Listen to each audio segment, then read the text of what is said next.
தமிழரின் அரசியல் குரல் நேயர்களுக்கு அன்பு வணக்கம். இன்றைய காணொளியாக தமிழ் தேசிய பரப்பில் தமிழ் அரசியல் செயற்பாட்டாளராக செயற்பட்டு கொண்டிருக்கின்ற பொத்திவில் தொடக்கம் பொலிகொண்டி வரையான பேரியக்கத்தின் தலைமை ஒருங்கிணைப்பாளர் தவத்திரு வேலன் சுவாமிகள் அவர்களுடனான நேர்காணலாக இன்றைய காணொளி அமைகின்றது. வணக்கம் வேலன் சுவாமிகள் அவர்களே. வணக்கம் சசி. வணக்கம் தமிழரின் அரசியல் குரல் நேயர்களே. வேலன் சுவாமிகள் அவர்களே, உங்களை பற்றி ஒரு அறிமுகம் எமது நேயர்களுக்கு செய்யுங்களேன். அடியேனை பற்றிய அறிமுகம் என்று சொல்வதாக இருந்தால், இந்த மண்ணிலே நடந்த அனர்த்தங்கள், யுத்தம், அவற்றினை பார்த்து சிங்கள பேரினவாதம் தமிழர்களாகிய எங்களை ஏன் அடக்கி ஒடுக்கி அழிக்கின்றது, இங்கு மட்டுமல்ல உலகளாவிய ரீதியிலே பல்வேறு அநீதிகள் இடம்பெற்று கொண்டிருக்கின்றன. ஆக இந்த வகையிலே கடவுள் என்று ஒருவர் உண்மையிலேயே இருக்கின்றாரா என்ற ஒரு தேடல் சிறு வயதிலே ஆரம்பித்தது. அதன் காரணமாக ஆரம்பத்திலே விஞ்ஞானத்தினூடாக அதற்குரிய விடைகளை கண்டுபிடிக்கலாம் என்று சொல்லி பொறியியல் பீடத்திலே கல்வியை மேற்கொண்டு விஞ்ஞானத்தினால் அதற்குரிய விடைகள் கிடைக்காது என்று உணர்ந்து மெஞ்ஞானத்துக்கு வந்து மெஞ்ஞானத்திலே இந்த ஆன்மீக சாஸ்திரங்களை முறைப்படியாக குருகுலத்திலே கற்று தீட்சை பெற்று ஒரு துறவியாக வந்த அடிப்படையிலே என்னுடைய ஆன்மீக கல்வியையும் பயிற்சியையும் தீட்சையையும் சின்மயா மிஷனிலே பெற்று அதன் பிற்பாடு 2007 ஆண்டு முதல் 2020 ஆண்டு வரை கிட்டத்தட்ட 13 வருடங்கள் சின்மயா மிஷனிலே ஆன்மீக பணிகளை ஆற்றி அதன் பிற்பாடு 2020 ஆண்டு சின்மயா மிஷனிலிருந்து சுய விருப்பத்தின் பேரிலே விலகி தனித்துவமாக வந்து சிவகுரு ஆதீனம் என்கின்ற ஆதீனத்தை நல்லூரிலே ஸ்தாபித்து ஆன்மீக பணிகளை, சமய பணிகளை, சமூக பணிகளை, அரசியல் பணிகளை ஆற்றி வருகின்றோம். அந்த அடிப்படையிலே 2011 ஆண்டிலே இருந்து யாழ்ப்பாணத்திலே ஒரு துறவியாக இருந்து தமிழ் தேசிய பணிகளையும் செயற்பாடுகளையும் ஆற்றி கொண்டிருக்கின்றோம். ஆரம்பத்திலே சின்மயா மிஷனிலே இருந்த காலகட்டத்திலே சில வரையறைகள் இருந்ததன் காரணமாக ஓரளவு தமிழ் தேசிய பணிகளிலே பங்கெடுத்து கொண்டு 2020 ஆண்டு சுதந்திரமாக சுயாதீனமாக செயற்பட முடிவெடுத்ததன் பிற்பாடு வேலன் சுவாமிகளாக இந்த பணியை முன்னெடுக்கும் பொழுது முழுமையான சுதந்திரம் இருந்த நிலையிலே தமிழ் தேசிய பணிகளிலே முழுமையாக ஈடுபட்டு வருகின்றோம். அது மட்டுமல்ல, 2021 ஆண்டு பொத்துவில் தொடக்கம் பொலிகண்டி வரை மாபெரும் மக்கள் எழுச்சி போராட்டத்தின் ஊடாக ஏற்பட்ட ஒரு எழுச்சியை வைத்துக்கொண்டு பொத்துவில் தொடக்கம் பொலிகண்டி வரை மக்கள் பேரெழுச்சி இயக்கம் என்கின்ற ஒரு தமிழ் தேசிய மக்கள் இயக்கத்தை ஸ்தாபித்து அதனுடைய தலைமை ஒருங்கிணைப்பாளராகவும் இந்த தமிழ் தேசிய செயற்பாடுகளை தொடர்ந்து முன்னெடுத்து வருகின்றோம். தமிழரின் அரசியல் குரல், தமிழரின் அரசியல் அபிலாசைகளை வென்றெடுக்கும் அரசியல் அரங்கு, தமிழரின் உரிமை குரலாய் ஜனநாயக வழியில் அரசியல் ஆய்வுக்களம், தமிழரின் அரசியல் குரலாய் என்றும் உங்கள் ஊடகவியலாளர் எஸ். சசிகரன்.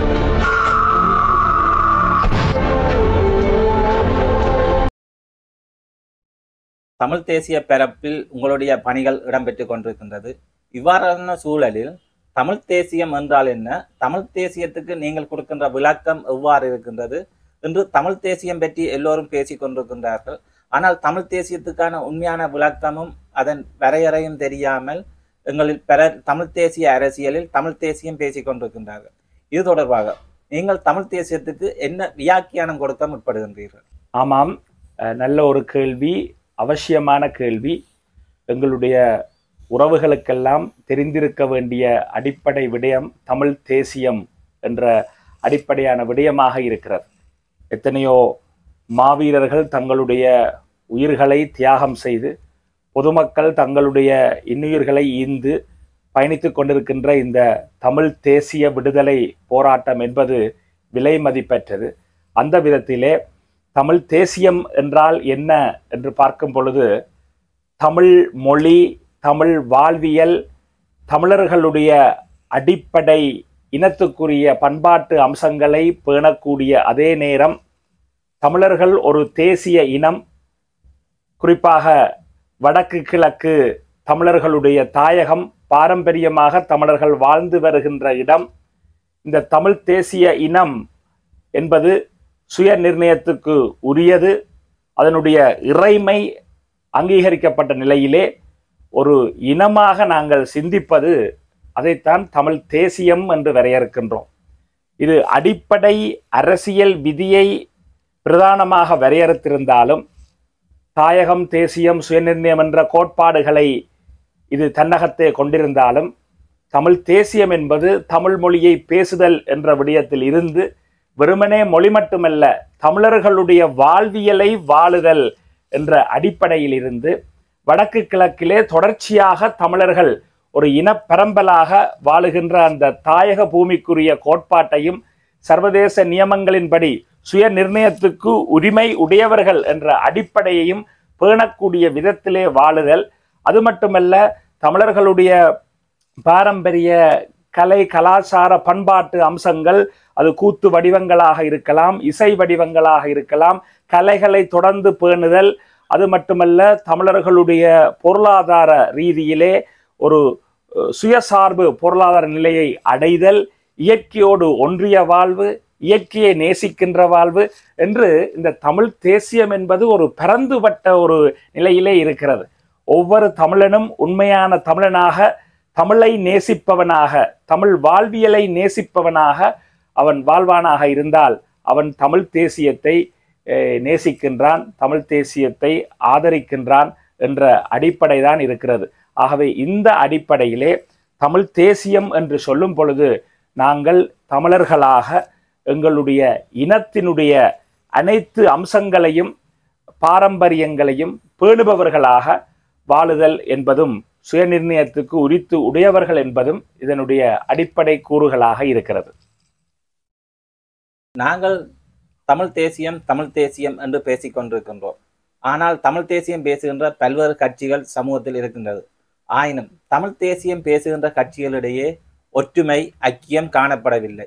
தமிழ் தேசியம் என்ற வரையறுக்குள் நாங்கள் ஐக்கியம், ஒற்றுமை இல்லாமல் போனார் எங்களுடைய கலை, கலாச்சாரம், கலை பண்பாடு, பொருளாதாரம் அனைத்தும் எவ்வாறு ஒருங்கிணைக்கப்பட்டு ஒரு தேசிய அரசியல் நீரோட்டத்தில் எமக்கான அரசியல் உரிமைகளையும் விடுதலையும் வென்றெடுக்க முடியும்? நாங்கள் இன்று ஒற்றுமையற்றவர்களாக இருந்து கொண்டு தமிழ் தேசியம் பேசுவதில் என்ன அர்த்தம் இருக்கின்றது என்று நீங்கள் நினைக்கின்றீர்கள்? தமிழ் தேசியத்தை பேசிக்கொண்டு ஒற்றுமையை சீர்குலைப்பது என்பது தமிழ் தேசியத்துக்கு இழைக்கப்படுகின்ற துரோகமாகும். அந்த அடிப்படையிலே போலித்தனமாக தமிழ் தேசியம் பேசிக்கொண்டு தங்களுடைய சுயநல வாழ்வை வாழ்ந்து கொண்டிருப்பவர்களை எங்களுடைய மக்கள் அடையாளம் காண வேண்டும். அடையாளம் கண்டு அவர்களை தமிழ் தேசிய அரசியல் பரப்பில் இருந்து ஓரம் கட்ட வேண்டும். இந்த மக்களிடையே ஒரு விழிப்புணர்வு தமிழ் தேசியம் சார்ந்து வரும் பொழுது யார் உண்மையிலேயே தமிழ் தேசியத்துக்கு அர்ப்பணிப்பாக இருக்கின்றார், யார் உண்மையிலேயே மக்களுக்காக சேவை செய்வதற்காக இந்த அரசியல் வாழ்க்கையை தெரிந்தெடுத்திருக்கிறார் என்பதை எங்களுடைய உறவுகள் சரியான விதத்திலே அடையாளம் கண்டு வருகின்ற ஒவ்வொரு தேர்தல்களிலும் பிரதிநிதிகளை தெரிவு செய்யும் பொழுது உண்மையான தூய்மையான தமிழ் தேசியவாதிகளை தனக்கென வாழாமல், தன்னுடைய கட்சிக்கென வாழாமல், தமிழ் இனத்துக்காக, தன்னுடைய இனத்துக்காக வாழுகின்றவர்களை தேர்தல் ஊடாக தெரிவு செய்வதன் மூலமாகத்தான் நாங்கள் தமிழ் தேசிய உரிமையை வென்றெடுக்க முடியும். இந்த தமிழ் தேசிய உரிமையை வென்றெடுக்கின்ற இந்த விடுதலை பயணத்திலே தமிழ் தேசியத்தை பின்பற்றுகின்ற அனைவரும் ஒற்றுமைப்பட வேண்டிய ஒரு அவசிய தேவை இருக்கிறது. அந்த ஒற்றுமையும் வெறுமனே தேர்தல்களுக்கான பதவிகளுக்கான கூட்டாக இல்லாமல் கொள்கை அடிப்படையிலே அனைவரும் ஒன்றுபட வேண்டும். ஒற்றையாட்சியை நிராகரிக்கின்ற ஒரு சுதந்திரமான தீர்வு தமிழர்களுக்கு வேண்டும் என்ற அடிப்படையிலும் தாயகம், தேசியம், சுயநிர்ணயம் என்ற அடிப்படை திம்பு கோட்பாட்டு அடிப்படையிலே அவர்களுடைய அரசியல் தலைவிதி தீர்மானிக்கப்பட வேண்டும் என்ற அடிப்படையிலும், குறிப்பாக நாங்கள் பொத்துவில் தொடக்கம் பொலிகண்டி வரை மக்கள் பேரெழுச்சி இயக்கம் முன்னெடுக்கின்ற ஒரு கோரிக்கையாக எங்களுடைய மக்கள் மத்தியிலே சர்வதேசத்தினாலே நடாத்தப்பட்டு கண்காணிக்கப்படுகின்ற ஒரு பொதுசன வாக்கெடுப்பின் ஊடாகத்தான் தமிழர்களுடைய அரசியல் தலைவிதி நிரந்தர தீர்வு தீர்மானிக்கப்பட வேண்டும் என்ற கருத்தியலிலும் மிகவும் ஒருமித்தவர்களாக பயணிப்பவர்கள் ஒன்றாக ஒற்றுமையாக செயற்படும் பொழுதுதான் எங்களுடைய இனத்தினுடைய விடுதலையை வென்றெடுக்க முடியும்.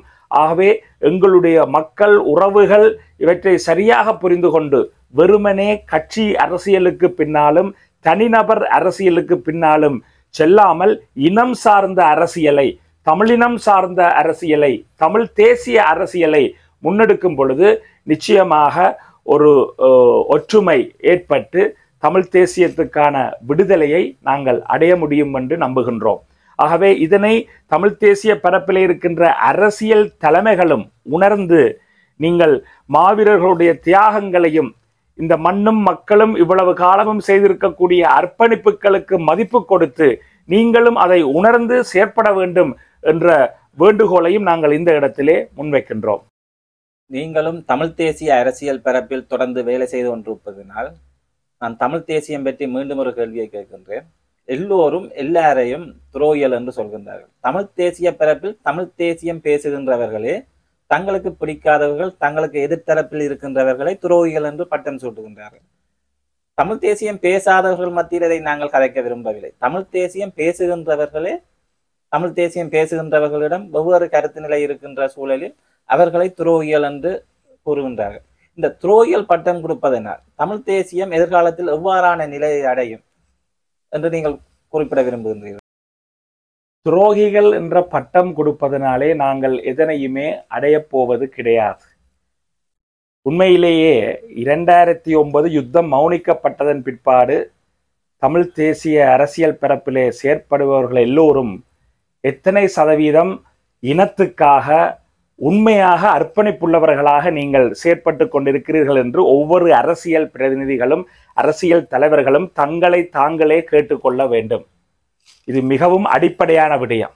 அது தமிழ் தேசிய பரப்பிலே செயற்படுகின்ற யாராக இருந்தாலும் சரி, எந்த கட்சியாக இருந்தாலும் சரி, சில அளவுகளிலே வேறுபாடுகள் இருக்கலாமே தவிர அடிப்படையிலே அனைவரும் ஒரே நிலைப்பாட்டிலே தான் இருக்கிறார்கள். தன்னை வளர்க்க வேண்டும், தன்னுடைய கட்சியை வளர்க்க வேண்டும், அதற்கு மேலாக தன்னுடைய இனத்தை பாதுகாக்க வேண்டும், இனத்தினுடைய உரிமைகளுக்காக போராட வேண்டும் என்கின்ற அந்த கோஷங்கள் தங்களுடைய அரசியல் பதவிகளுக்காக இருக்கின்றனவே தவிர ஆத்மார்த்தமாக அந்த நிலையிலே இல்லை என்பதுதான் மிகவும் மனவேதனைக்குரிய யதார்த்தமான விடயமாக இருக்கிறது. அந்த அடிப்படையிலே தமிழ் தேசியத்துக்குள்ளேயே செயற்பட்டு கொண்டிருப்பவர்களுக்கு துரோகி பட்டம் கொடுத்தல் என்பதை ஏற்றுக்கொள்ள முடியாது. கடந்த பாராளுமன்ற தேர்தலுக்கு பிறகு நீங்கள் பார்த்தீர்கள் என்றால், இந்த கடந்த பாராளுமன்ற தேர்தலுக்கு முன்னர் யாரையெல்லாம் துரோகிகள் என்று சொன்னார்களோ அவர்களோடு கூட இப்பொழுது சேர்ந்து அரசியல் அமைப்பு விடயங்களை உருவாக்க வேண்டும், ஒற்றுமையை நிலைநாட்ட வேண்டும் என்ற முயற்சிகள் எல்லாம் நடந்து கொண்டிருக்கின்றன. ஆகவே இவையெல்லாம் கட்சிகளும் தனிநபர்களும் தங்களுக்கு பிடிக்காதவர்களை, தங்களுக்கு தங்களுடைய கருத்துக்களை ஏற்றுக்கொள்ளாதவர்களை தாக்குகின்ற முகமாக, ஓரங்கட்டுகின்ற முகமாக இந்த துரோகி பட்டங்கள் வழங்கப்படுகின்றனவே தவிர இனம் சார்ந்த சிந்தனை அங்கே இல்லை என்பதுதான் மிகவும் மனவேதனைக்குரிய ஒரு விடயமாக இருக்கிறது. துரோகத்தனம் என்பது தமிழினத்திலே நடந்து கொண்டுதான் இருக்கிறது, இல்லை என்று சொல்லவில்லை. ஆனால் அந்த இடத்திலே எடுத்தவுடனேயே அனைவரையும் துரோகி என்று நாங்கள் முத்திரை குத்திவிட முடியாது. காலம் அனைவரையும் மாற்ற தன்னுடைய பணியை, கடமையை காலம் செய்து கொண்டிருக்கிறது. ஸ்ரீலங்கா அரசோடு நின்று கொண்டிருப்பவர்கள் கூட விரும்பியோ விரும்பாமலோ தமிழ் தேசியத்தை பேச வேண்டிய, தமிழ் தேசியத்தை கதைக்க வேண்டிய ஒரு நிர்பந்தத்துக்கு உட்படுத்தப்பட்டிருக்கிறார்கள் என்பதை நீங்கள் நடந்து கொண்டிருக்கின்ற விடயங்களை பார்க்கும் பொழுது புரிந்து கொள்ளுவீர்கள். ஆகவே எங்களுடைய மக்களுடைய அடிநாதமாக விடுதலை உணர்வு இருக்கிறது, தமிழ் தேசிய உணர்வு இருக்கிறது. அது என்றைக்குமே அழிந்து போகாது. ஆகவே அந்த அடிப்படையிலே எங்களுக்குள்ளேயே பிளவுகளை ஏற்படுத்தி துரோகி பட்டங்களை கொடுத்து தமிழினத்தை மேலும் சிதைக்காமல் அனைவரும் இனம் சார்ந்த விடயத்திலே ஓரணியாக ஒற்றுமையாக பயணிக்க வேண்டும். தந்திரோபாயமாக சில இடங்களிலே ஒவ்வொருவரும் ஒவ்வொரு வகிபாகங்களை எடுத்துக்கொண்டு, ஆனால் அனைவரும் ஒரே இலக்கு என்ற அடிப்படையிலே பயணத்தை மேற்கொள்ள வேண்டும் என்பதுதான் எங்களுடைய வேண்டுகோளாக இருக்கின்றது. தமிழரின் எதிர்கால அரசியலில் தமிழ் தேசியம் பேசுகின்றவர்களை மட்டும் அணைத்து கொண்டு தமிழர்களின் எதிர்கால அரசியல் பிரச்சனைக்கு தீர்வு காண முடியுமா? அல்லது கடந்த காலத்தில் தமிழ் தேசியத்துக்கு எதிரான துருவங்களில் நின்றவர்களையும் அணைத்து கொண்டுதான் சென்று தமிழ் தேசிய அரசியலில் தமிழர்களுடைய விடுதலை சுதந்திரம் பற்றிய பயணத்தை தொடர வேண்டுமா? தியாகிகள் துரோகிகள் என்ற இரண்டுக்குமான இடைவெளிக்கு அப்பால் எதிர்கால தமிழரின் அரசியல் உரிமைகளை வென்றெடுப்பதற்காக கடந்த காலத்தில் தமிழின விரோத செயற்பாடுகளில் ஈடுபட்டவர்களையும் நாங்கள் அணைத்து செல்ல வேண்டுமா அல்லது ஒதுக்கி செல்ல வேண்டுமா என்ற சூழ்நிலை இன்றைய காலகட்டத்தில் எழுந்திருக்கின்றது. இந்த சூழ்நிலையில் தமிழ் தேசியம் பேசுகின்றவர்கள் ஏனையவர்களை எப்படி கையாள வேண்டும் என்று நீங்கள் கருத்து கூற விரும்புகின்றீர்கள்? தமிழ் தேசியம் என்கின்ற நிலைப்பாட்டிலே தமிழ் தேசியம் என்பது ஒரு கோட்பாடு. தமிழ் தேசியம் என்பது ஒரு விடுதலை உணர்வு. எங்களை பொறுத்தவரையிலே தனிநாட்டுக்காக, தன்னாட்சிக்காக, மக்களுடைய உரிமைக்காக போராடுகின்ற இந்த விடுதலை போராட்டத்தினுடைய அடிநாதம்தான் தமிழ் தேசியம். ஆக இந்த தமிழ் தேசியத்தை, அந்த கோட்பாட்டை ஏற்றுக்கொண்டு யாரெல்லாம் பயணிக்க தயாராக இருக்கிறார்களோ அவர்கள் அந்த தமிழ் தேசிய கோட்பாட்டுக்குள்ளே உள்வாங்கப்படுவதிலே எந்த தவறும் கிடையாது. அதே நேரம் கடந்த காலங்களிலே தமிழ் தேசியத்துக்கு எதிரான செயற்பாடுகளை செய்திருக்கக்கூடியவர்களை அவர்கள் இப்பொழுது தமிழ் தேசிய கோட்பாட்டை பூரணத்துவமாக, ஆத்மார்த்தமாக மனம் திருந்தி ஏற்றுக்கொண்டு பயணிக்க தயாராக இருப்பார்களாக இருந்தால் அவர்களை ஏற்றுக்கொள்வதா இல்லையா, மன்னித்து அவர்களை மீண்டும் தமிழ் தேசிய இந்த விடுதலை பயணத்திலே இணைத்துக் கொள்வதா இல்லையா என்பதை மக்கள் தான் தீர்மானிக்க வேண்டும்.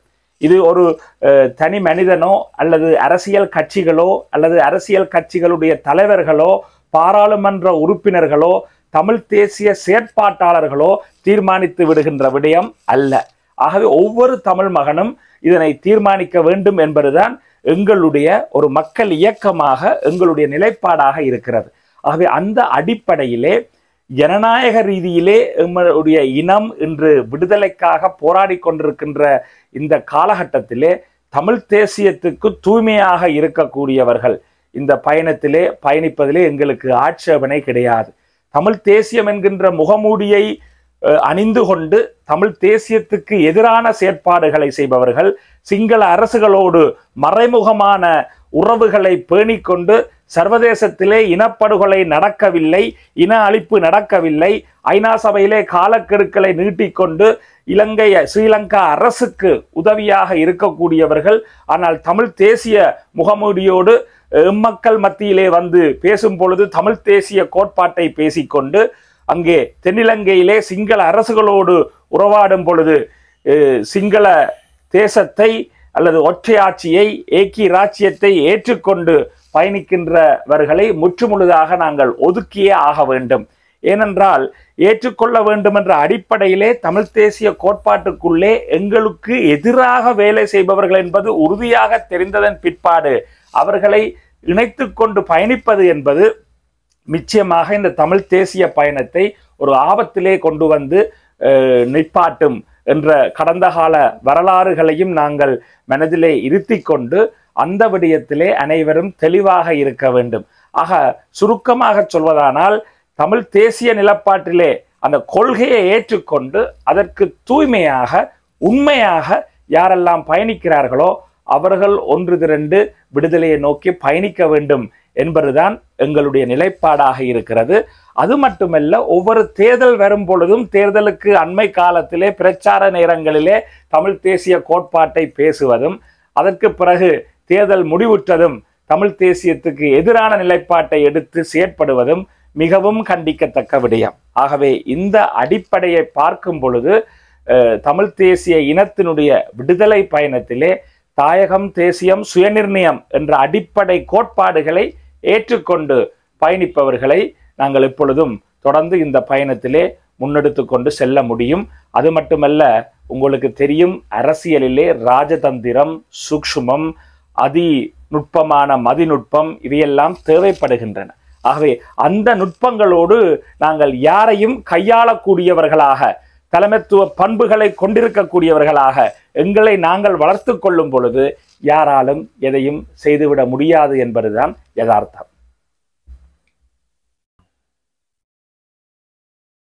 தமிழ் தேசிய பரப்பில் தமிழ் தேசிய விடுதலை அரசியலுக்காக பொதுக்கட்டமைப்பு சபை ஒன்று உருவாக்கப்பட்டது. இந்த பொது கட்டமைப்பு சபை இன்று செயலுருவாக்கமற்றிருக்கின்றது. இந்த பொதுச்சபை பொது கட்டமைப்பை மீண்டும் இயக்குவதற்கான முயற்சிகள் எவ்வாறு இருக்கின்றது? அரசியலமைப்பு சீர்திருத்தம் பெறுகிறது. அதற்கு முன்னோடியாக இந்த பொதுச்சபையின் செயற்பாடுகள் எவ்வாறான கட்டத்தில் தற்பொழுது இருக்கின்றது என்று உங்களால் கூற முடியுமா? கடந்த ஸ்ரீலங்காவினுடைய ஜனாதிபதி தேர்தலின் போது தமிழ் பொது வேட்பாளரை நிறுத்த வேண்டும் என்ற ஒரு நோக்கத்திலே தமிழ் மக்கள் பொதுச்சபை உருவாக்கப்பட்டது. அதனுடைய ஆரம்ப கட்ட முயற்சிகளிலே பொத்துவில் தொடக்கம் பொலிகண்டி வரை மக்கள் பேரெழுச்சி இயக்கமும் அதனுடைய ஒரு பங்காளியாக தன்னுடைய வகைவாகத்தை அதிலே வழங்கி இருந்தது. இருந்தும் அதனுடைய தொடர் பயணத்திலே நாங்கள் ஒரு நிலைப்பாட்டை எடுத்திருந்தோம். தமிழ் தேசிய பரப்பிலே இருக்கின்ற அரசியல் கட்சிகள் அனைவரும் ஒன்றிணைந்து வந்தால்தான் ஒரு பொதுவான உடன்படிக்கை கைச்சாத்திடப்பட வேண்டும் என்றும், அல்லது ஆக குறைந்த நிலையிலே அநேகமான பெரும்பான்மையான கட்சிகள் ஒன்றிணைந்து வர வேண்டும், அல்லது எதிரெதிர் நிலப்பாடுகளை கொண்டிருக்கக்கூடிய கட்சிகள் தமிழ் தேசிய பரப்புக்குள்ளே உட்பட்ட நிலையிலே எதிரெதிர் நிலப்பாடுகளை கொண்டிருக்கக்கூடிய கட்சிகள் ஒன்றாக இணைந்து வர வேண்டும். அப்பொழுதுதான் நாங்கள் ஒரு உடன்படிக்கையாக அதை முன்னெடுக்க முடியும் என்ற கருத்தை பொத்துவில் தொடக்கம் பொலிகண்டி வரை மக்கள் பேரெழுச்சி இயக்கம் அதிலே தெரிவித்திருந்தது. இருந்தும் அப்படியான ஒரு சூழல் ஏற்படாத இடத்து நாங்கள் முன்மொழிந்திருந்தோம். தமிழ் தேசிய செயற்பாட்டாளர்களாக சிவில் சமூகமாக நாங்கள் ஒரு தமிழ் பொது வேட்பாளரை நிறுத்திவிட்டு அரசியல் கட்சிகளிடம் ஆதரவு கேட்போம் என்ற ஒரு கோட்பாட்டை நாங்கள் முன்வைத்திருந்தோம். அப்படியான ஒரு முடிவு அங்கே எடுக்கப்படவில்லை. ஆதரவு தெரிவித்த 2 பிரதான தரப்புகளை வைத்துக்கொண்டு அந்த உடன்படிக்கை கைச்சாத்திடப்பட்டு பொது வேட்பாளர் முயற்சி முன்னெடுக்கப்படும் பொழுது அந்த சந்தர்ப்பத்திலே பொத்துவில் தொடக்கம் பொலிகண்டி வரை மக்கள் பேரெழுச்சி இயக்கம் அந்த முயற்சியில் இருந்து, அந்த தமிழ் மக்கள் பொதுச்சபையில் இருந்து விலகிவிட்டது. அப்ப விலகியதுக்கான அடிப்படை காரணம், நாங்கள் அந்த ஒற்றுமையை பற்றி கதைக்கும் பொழுது எங்கே எல்லோரும் ஒற்றுமைப்பட்டு வருகிறார்களோ அங்கேதான் எங்களுடைய வகிபாகம் இருக்கும் என்ற நிலப்பாட்டிலே உறுதியாக இருக்கிறோம். அல்லாது போனால் 2-3 தரப்புகள் மட்டும் அதற்கு ஆதரவு கொடுத்து, சரியோ பிள்ளையோ ஏனைய தரப்புகள் அதற்கு ஆதரவு கொடுக்காத நிலையிலே இருக்கும் பொழுது நாங்கள் அந்த பயணத்திலே தொடர்ந்து பயணிக்கும் பொழுது அந்த குறிப்பிட்ட கட்சியோடு நாங்கள் சேர்த்து அடையாளப்படுத்தப்படுவோம், அல்லது குறிப்பிட்ட கட்சிகளோடு சேர்த்து அடையாளப்படுத்தப்படுவோம் என்கின்ற ஒரு நிலப்பாட்டிலே தான் நாங்கள் அந்த முயற்சியில் இருந்து விலகி கொண்டோம். அது மட்டுமல்ல, அந்த தமிழ் மக்கள் பொதுச்சபை கட்டமைப்புக்குள்ளும் பல்வேறு வித நிர்வாக ரீதியிலே செயற்படுகின்ற ஒழுங்குமுறைகளிலும் பல குழப்பங்கள், பல சவால்கள் எல்லாம் இருந்தவை. அந்த அடிப்படையிலே தான் அது நடந்தது. இருந்தும் நிறைவிலே ஒரு மக்கள் எழுச்சியாக இது திரண்டு வரும் பொழுது எங்களுடைய இனத்தினுடைய விடுதலைக்காகத்தான் நாங்கள் பயணிக்கிறோம் என்கிற அடிப்படை கோட்பாட்டிலே ஜனாதிபதி தேர்தலுக்கு முன்பாக பொத்துவில் தொடக்கம் பொலிகண்டி வரை மக்கள் பேரெழுச்சி இயக்கமும் பொது வேட்பாளருக்கான ஆதரவை வெளிப்படுத்தி தன்னுடைய ஆதரவை அறிக்கையூடாக வெளிப்படுத்தி இருந்தது.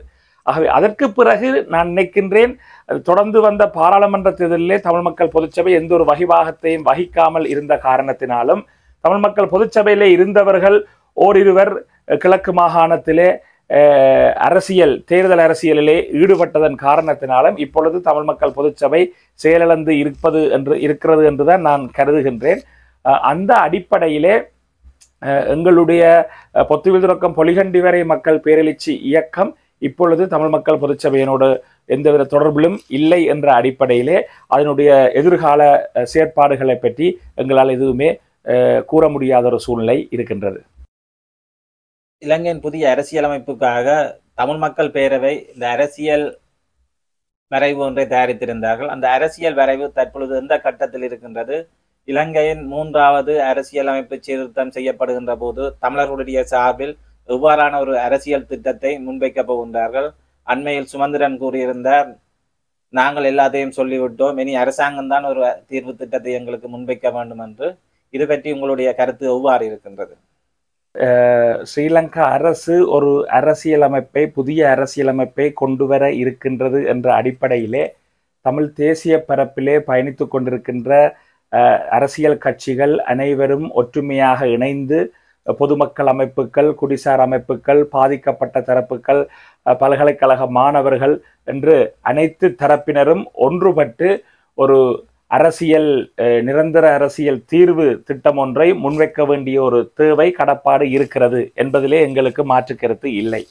அந்த அடிப்படையிலே ஸ்ரீலங்கா அரசினுடைய போக்கை பார்க்கும் பொழுது கடந்த 2015-2019 உருவாக்கப்பட்ட ஏக்கிய ராஜ்ய என்ற அரசியல் அமைப்பினுடைய அடிப்படையிலே தான் அது தொடர்ந்து தன்னுடைய பயணத்தை மேற்கொள்ள இருப்பதாக அனைவராலும் எதிர்வு கூறப்படுகின்றது. அது ஒரு ஒற்றை ஆட்சிக்கு உட்பட்ட ஒரு அரசியல் தீர்வு. ஆகவே ஒற்றை ஆட்சிக்கு உட்பட்ட அரசியல் தீர்வை தமிழர்களாகிய நாங்கள் ஏற்றுக்கொள்ள முடியாது. ஆகவே அதை மறுக்கக்கூடிய நிலையிலே இந்த புதிய அரசியலமைப்பு விடயத்திலே தமிழர்கள் பங்கெடுக்கவில்லை. 1948ஆம் ஆண்டிலிருந்து ஒவ்வொரு தரமும் அரசியலமைப்பு முயற்சிகள் அல்லது அரசியலமைப்பு மாற்றப்படும் பொழுது தமிழர்கள் தரப்பு அதிலே பங்கெடுத்திருக்கவில்லை. சிங்களவர்கள் தன்னிச்சையாகத்தான் அந்த முடிவுகளை தங்களுடைய பெரும்பான்மை பலத்தை வைத்துக்கொண்டு நிறைவேற்றி இருந்தார்கள். அந்த அடிப்படையிலே இம்முறையும் அவ்வாறு அவர்கள் செய்கின்றதை அவர்களுடைய தேவைக்கேற்ற விதத்திலே அவர்கள் செய்து கொள்ளலாம். எங்களுடைய தமிழ் தரப்பு அதற்குள்ளே ஈடுபட்டுவிடக் கூடாது என்பதுதான் அடிப்படை ஒரு நோக்கமாக இருக்கிறது. அதுக்கு அடுத்தபடியாக அனைவரும் சேர்ந்து ஒரு அரசியல் தீர்வை முன்வைக்கும் பொழுது தமிழ் மக்கள் பேரவையால் ஏற்கனவே தயாரிக்கப்பட்ட ஒரு தீர்வு இருக்கிறது. ஓரளவுக்கு அடிப்படை விடயங்களை அது குறித்து நின்றாலும் எங்களுடைய, அதாவது பொத்துவில் தொடக்கம் பொலிகண்டி வரை மக்கள் பேரியக்கத்தினுடைய நிலைப்பாடாக இருப்பது, நாங்கள் ஒரு சமஷ்டி தீர்வை முன்மொழியவில்லை. நாங்கள் எங்களுடைய முன்மொழிவாக சர்வதேசத்தினாலே நடாத்தப்பட்டு கண்காணிக்கப்படுகின்ற ஒரு பொதுசன வாக்கெடுப்பின் ஊடாகத்தான், வடக்கு கிழக்கிலே நடாத்தப்படுகின்ற சர்வதேசத்தால் நடாத்தப்படுகின்ற ஒரு பொதுசன வாக்கெடுப்பின் ஊடாகத்தான் தமிழர்கள் தங்களுடைய தலைவிதியை தீர்மானிக்க வேண்டும் என்பதுதான் எங்களுடைய நிலைப்பாடாக இருக்கிறது. வெறுமனே பாராளுமன்ற உறுப்பினர்கள் மட்டுமோ அல்லது அரசியல் கட்சி தலைவர்கள் மட்டுமோ அல்லது சமய தலைவர்கள், சிவில் செயற்பாட்டாளர்கள், பாதிக்கப்பட்ட தரப்புகள், பல்கலைக்கழக மாணவர்கள் என்று வெறும் கட்டமைப்புகள் ரீதியில் மட்டுமோ இல்லாது ஒவ்வொரு தமிழ் மகனும் இந்த தலைவிதியை தீர்மானிக்க வேண்டும். அதற்காகத்தான் பொதுசன வாக்கெடுப்பு என்கின்ற அடிப்படை விடயத்தை நாங்கள் முன்மொழிகின்றோம். எங்களுடைய தலைவிதியை நாங்களே தீர்மானிக்கின்றோம் என்கின்ற மிகவும் அடிப்படையான ஒரு ஜனநாயக உரிமையைத்தான் நாங்கள் முன்வைக்கின்றோம். உங்களுக்கு தெரியும், 1948ஆம் ஆண்டிலிருந்து 1976ஆம் ஆண்டு வரை, உண்மையிலே சொல்ல போனால் 1948ஆம் ஆண்டு ஸ்ரீலங்கா சுதந்திரம் பெறுகின்ற காலப்பகுதியிலே எங்களுடைய தலைவர்கள் சேர்பொன் ராமநாதன், சேர்பொன் அருணாச்சலம் போன்றவர்கள் எல்லாம் ஐக்கிய இலங்கைக்குள்ளே நாங்கள் ஒற்றுமையாக சந்தோஷமாக வாழ்வோம் என்ற ஒரு கோட்பாட்டை தான் ஆரம்பத்திலே கொண்டிருந்தார்கள். சுதந்திரத்துக்கு முன்பும் சுதந்திரம் நடந்த காலகட்டத்திலும் தமிழர்கள் ஒரே நாட்டுக்குள்ளே நாங்கள் வாழலாம் என்ற ஒரு நிலையில தான் இந்த பயணம் ஆரம்பித்தது. அதற்கு பிறகு 56லே கொண்டு வரப்பட்ட தனிச்சிங்கள சட்டம், தொடர்ந்து நடந்த இனக்கலவரங்கள், இவற்றின் ஊடாகத்தான் சமஷ்டி என்கின்ற ஒரு கோஷம் தோன்றி எங்களுடைய தந்தை செல்வா அவர்கள் சமஷ்டி என்கின்ற சிந்தனையையும் தமிழ் தேசிய நிலைப்பாட்டையும் வெளிப்படுத்தி இருந்தார். ஆக அந்த ஒற்றையாட்சியை நிராகரித்து சமஷ்டி ஒரு கூட்டாட்சி முறைதான் எங்களுக்கான தீர்வு என்ற நிலைப்பாட்டுக்கு வந்து 1976ஆம் ஆண்டு மே மாதம் 14ஆம் தேதி வட்டுக்கோட்டை தீர்மானத்தினூடாக சமஷ்டியையும் கைவிட்டு தனித்தமிழீழம்தான் எங்களுக்குரிய ஒரே தீர்வு என்று அனைத்து தமிழ் தலைவர்களும் ஏகோபித்த முடிவெடுத்து தொடர்ந்து வந்த 77ஆம் ஆண்டு பாராளுமன்ற தேர்தலிலே அதிக பெரும்பான்மையை தமிழ் கட்சிகள் பெற்று தமிழர் விடுதலை கூட்டணியாக பாராளுமன்றத்திலே எதிர்க்கட்சி தலைவர் பதவியை கூட முதலாக கைப்பற்றி கொண்ட வரலாறு. அதன் பிற்பாடு விடுதலை இயக்கங்கள் ஆயுதமேந்தி போராடி தனிநாட்டுக்கான போராட்டம், தமிழீழ விடுதலை புலிகள் அமைப்பின் ஊடாக அதனுடைய உச்சக்கட்ட நிலைக்கு அந்த விடுதலை போராட்டம் முன்னெடுக்கப்பட்டு 2009 முள்ளிவாய்க்காலிலே அந்த விடுதலை ஆயுத போராட்டம் மௌனிக்கப்பட்டிருந்தது. அதன் பிற்பாடு அல்லது அந்த நிலையில் கூட தமிழீழ கோரிக்கையை கைவிட்டதாக யாருமே இற்றை வரை எந்த ஒரு வெளிப்பாட்டையும் வெளிப்படுத்தவில்லை. ஆகவே இன்றும் அந்த கோரிக்கை இருந்து கொண்டுதான் இருக்கிறது. அப்படி இருக்கும் பொழுது தமிழர்களாக நாங்கள் அனைவரும் சேர்ந்து சமஷ்டிதான் எங்களுக்கு வேண்டும், சமஷ்டி தீர்வை முன்வைக்கிறோம் என்று எங்களுடைய அரசியல் தலைவர்களும் கட்சிகளும் சொல்வதை நாங்கள் ஏற்றுக்கொள்ளவில்லை. அதனால்தான் நாங்கள் சொல்கின்றோம், ஒரு பொதுசன வாக்கெடுப்பை வையுங்கள், அதிலே தெரிவுகள் வரட்டும், மக்கள் தீர்மானிக்கட்டும். ஸ்ரீலங்கா அரசு முன்வைக்கின்ற ஒரு திட்டம் அது எதுவாக இருந்தாலும் அது ஒரு தெரிவாக இருக்கட்டும். சுயநிர்ணய உரிமை அடிப்படையிலான எங்களுடைய விருப்பு ஒரு தீர்வாக இருக்கட்டும், மக்கள் தீர்மானிக்கட்டும். மக்கள் எதனை தீர்மானிக்கிறார்களோ அதனை நாங்கள் முழுமனதோடு ஏற்றுக்கொள்ள தயாராக இருக்கிறோம் என்ற ஒரு நிலைப்பாட்டிலே தான் நாங்கள் எங்களுடைய இந்த பயணத்தை தொடர்ந்து முன்னெடுக்கின்றோம். முன்னைய அரசாங்கத்தின் அரசியல் தீர்வு விடயத்தில் தமிழ் மக்கள் சார்பில் ஒரு அரசியலமைப்பு, தமிழ் மக்களின் சார்பாக ஒரு அரசியலமைப்பு வரைவு தயாரிக்கப்பட்டது. அந்த அரசியலமைப்பு வரைவு இந்த புதிய அரசாங்கத்திடம் வழங்குவதற்கான திட்டங்கள் ஏதாவது இருக்கிறதா, அல்லது பழைய அரசாங்கத்திடம் ஒப்படைக்கப்பட்ட வரைவு எதிர்காலத்தில் அதனை பயன்படுத்துவதற்கான சூழ்நிலைகள் இருக்கின்றதா என்பது பற்றிய உங்கள் விளக்கம் என்ன? அந்த அடிப்படையிலே முன்னே, அதாவது நீங்கள் சொல்வது நல்லாட்சி காலத்திலே 2015-19 தயாரிக்கப்பட்ட அந்த அரசியல் யாப்பினுடைய அடிப்படையிலே தான் அரசியல் அமைப்பு உருவாக்கப்படும் என்கின்ற ஒரு விடயத்தை அனுரகுமார திசாநாயக் அவர்கள் கூட தேர்தலுக்கு முன்பாக தெரிவித்திருந்திருக்கிறார். அதாவது கடந்த 2015-2019 காலப்பகுதியிலே மைத்திரிபால சிறிசேனவுடைய ஆட்சி காலத்திலே உருவாக்கப்பட்ட அந்த வரைவின் அடிப்படையிலே புதிய அரசியலமைப்பு உருவாக்கப்படும் என்கின்ற கருப்பொருள் பட அனுரகுமார திசாநாயக் அவர்கள் சில விடயங்களை கடந்த காலங்களிலே கூறியிருக்கின்றார். அப்படியான ஒரு கருத்து நிலவுகிறது. இருந்தும் பாராளுமன்ற தேர்தலுக்கு பிற்பாடு புதிய அரசியலமைப்பு உருவாக்கப்படும், அனைத்து தரப்பினருடன் கலந்துரையாடப்படும். அண்மையில் வந்து இருக்கக்கூடிய ஹரிணி அமரசூரி அவர்கள் கூட அவ்வாறு கூறியிருந்தார், கூறிக்கொண்டிருக்கிறார்களே தவிர இன்னும் தெளிவாக இப்படியான ஒரு அடிப்படையில் தான் இது பயணிக்க இருக்கிறது என்பதை பற்றி ஸ்ரீலங்கா அரச தரப்பிலிருந்து, அனுர அரசாங்கத்திடமிருந்து எந்தவித கருத்துக்களும் இதுவரை வரவில்லை. ஆனால் ஒரு ஒற்றையாட்சிக்குட்பட்ட, கடந்த காலத்திலே மைத்திரிபால சிறிசேன ஆட்சி காலத்திலே தயாரிக்கப்பட்ட ஏக்கிய ராஜ்ய என்ற ஒற்றையாட்சிக்குட்பட்ட ஒரு தீர்வின் அடிப்படையில் தான் என்பிபி அரசினுடைய தீர்வு திட்டம் அல்லது புதிய அரசியலமைப்பு அமையும், அல்லது அது இன்னும் அதைவிட மிகவும் மோசமான ஒரு தீர்வு திட்டமாக அமையும் என்பதுதான் எங்கள் எல்லோருடைய தெளிவான உறுதியான நிலைப்பாடாக இருக்கிறது. ஆகவே அந்த விடயத்திலே தமிழர்கள் தரப்பிலிருந்து யாரும் அதற்கு உடன்பட்டு அனுர அரசால் விலை வாங்கப்பட்டு இந்த ஒரு தீர்வு திட்டம் இது சமஷ்டிதான் என்று பெயரை மாற்றி அல்லது வேறு கருத்துக்களை மாற்றி மக்களை திசை திருப்பி குழப்பி இதற்குள்ளே நாங்களும் சென்று ஒரு பங்காளியாக வந்துவிட வேண்டும், இந்த புதிய அரசியலமைப்பு முயற்சியில் தமிழர்களும் பங்கெடுத்தார்கள் என்ற ஒரு பெரிய ஆபத்தை நோக்கி பல முயற்சிகள் சதித்திட்டங்கள் நடைபெறுகின்றன. ஆகவே அந்த அடிப்படையிலே திரு சுமந்திரன் அவர்கள் கூட இதற்கு துணை போய் ஒரு செயற்படக்கூடிய தன்மைகள் கூட காணப்படுகின்றன. அந்த இடத்திலே எங்களுடைய அரசியல் தலைமைகளும் மக்களும் மிகவும் விழிப்புணர்வோடு இருந்து யார் இனத்துக்கு உண்மையாக விசுவாசமாக இருக்கிறார்கள், யார் ஒற்றையாட்சிக்கு உண்மையிலேயே எதிராக இருக்கிறார்கள் என்ற அடிப்படையிலே சரியான விதத்திலே சரியானவர்களை அடையாளம் கண்டு அவர்களுக்கு உரிய அதிகாரத்தை வழங்குவதன் ஊடாகத்தான் தமிழ் தேசிய பரப்பில் இருக்கின்ற கட்சிகள் எல்லாரும் ஒருமித்த நிலப்பாட்டிலே இந்த ஒரு கோட்பாட்டை, அதாவது ஒற்றையாட்சியை நாங்கள் முற்றாக நிராகரிக்கின்றோம் என்பதுதான் மிக அடிப்படையான எளிமையான அனைவருக்கும் விளங்கக்கூடிய விஷயம். அப்ப அந்த அடிப்படையை எங்களோட மக்கள் புரிந்து கொள்ள வேண்டும். மக்கள் எல்லோரும் இந்த அடிப்படையை புரிந்து கொண்டு ஒரே கோஷமாக ஒற்றையாட்சியை நாங்கள் நிராகரிக்கின்றோம், எங்களுக்கு ஒற்றையாட்சி வேண்டாம் என்ற ஒரு விடயத்திலே மிகவும் உறுதியாக இருப்பார்களாக இருந்தால் அதை மீறி எங்களுடைய அரசியல் தலைவர்கள் தங்களுடைய விருப்பத்துக்கும் தங்களுடைய சுயலாபங்களுக்கும் இயங்க முடியாது. இதுதான் யதார்த்தம். ஆகவே இந்த சந்தர்ப்பத்திலே மக்களிடம் வேண்டிக் கொள்வது, புதிய அரசியலமைப்பு முயற்சி நடைபெறும் பொழுது ஒற்றையாட்சிக்கு உட்பட்ட எந்த தீர்வையும் நாங்கள் ஏற்றுக்கொள்ள முடியாது என்ற தெளிவான நிலைப்பாட்டை ஈழத்தமிழர்கள் அனைவரும் எடுக்க வேண்டும் என்பதுதான் எங்களுடைய ஒரு உறுதியான நிலைப்பாடாக இருக்கிறது. நாங்கள் பங்கு பெற்றாமல் சிங்கள தேசமாக ஸ்ரீலங்கா அரசு எதை கொண்டு வந்தாலும் கொண்டு வரட்டும், அவர்களுடைய ஆட்சிக்கு அவர்களுடைய தேசத்திலே அவர்கள் எதையும் செய்யட்டும், எங்களுக்கு அதை பற்றி கவலை இல்லை. எங்களுடைய தாயகம் வடக்கு கிழக்கு தமிழர் தாயகம், எங்களுடைய தாயகத்திலே எங்களுடைய தமிழர் தேசத்திலே நாங்கள் தான் வடக்கு கிழக்கிலே வாழ்கின்ற மக்களும் வடக்கு கிழக்கை பூர்வீகமாக கொண்டு இன்று புலம்பெயர்ந்து வாழ்கின்ற மக்களும் தான் அரசியல் தலைவிதியை தீர்மானிக்க முடியும். அதற்கு பொதுசன வாக்கெடுப்பு சர்வதேசத்தினால் நடத்தப்பட வேண்டும். ஏனென்றால் ஸ்ரீலங்கா அரசிலே எங்களுக்கு எள்ளளவும் நம்பிக்கை இல்லை. யார் ஆட்சிக்கு வந்தாலும் தமிழர்களுடைய விடயத்தை பொறுத்தவரையில் அதே நிலைமைதான் காணப்படுகிறது. இன்றும் பயங்கரவாத தடை சட்டம் இருக்கிறது, 6ஆம் திருத்த சட்டம் இருக்கிறது, கைதுகள் நடைபெறுகின்றன, வழக்குகளுக்கு சென்று வந்து கொண்டிருக்கிறோம். ஸ்ரீலங்கா போலீசாருடைய அராஜகம், பொய் வழக்குகள், அச்சுறுத்தல்கள் இப்பொழுதும் நடைபெற்று கொண்டுதான் இருக்கின்றன.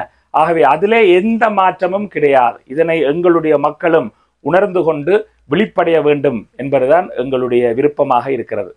ஏவிபி இயக்கத்தின் கொள்கைக்கும் என்பிபி இயக்கத்தின் கொள்கைக்கும் அடிப்படையில் வேறுபாடு இருக்கிறதா? இந்த இரண்டு கொள்கைகளும் தமிழ் மக்களுடைய அரசியல் தீர்வு விடயத்தில் எதிர்காலத்தில் மாற்றங்கள் இருப்பதாக சில மக்கள் நம்புகின்றார்கள்.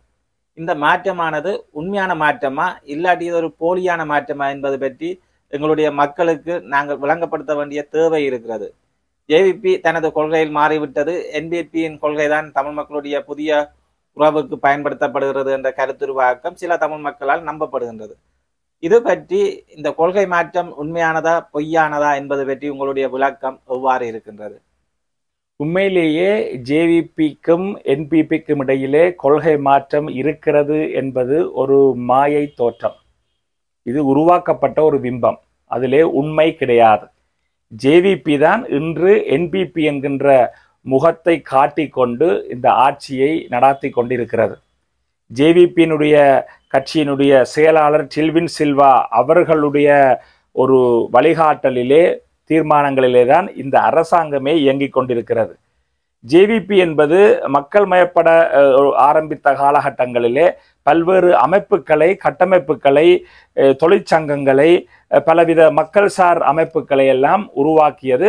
அனைத்தையும் ஜேவிபியினுடைய ஒரு அடித்தளத்தில் வைத்துக்கொண்டுதான் அந்த கட்டமைப்புகளை எல்லாவற்றையும் உருவாக்கி இப்பொழுது அவ்வளவு கட்டமைப்புகளும் அவ்வளவு அமைப்புகளும் சேர்ந்து என்பிபி தேசிய மக்கள் சக்தி என்ற பெயரிலே வருகிறார்களே தவிர அந்த தேசிய மக்கள் சக்தியிலே அங்கம் வகிப்பதிலே 75% மேற்பட்ட கட்டுப்பாடும் முடிவெடுக்கின்ற தன்மையும் ஜேவிபி என்கின்ற கட்சியிடம்தான் இருக்கிறது. இதுதான் உண்மை.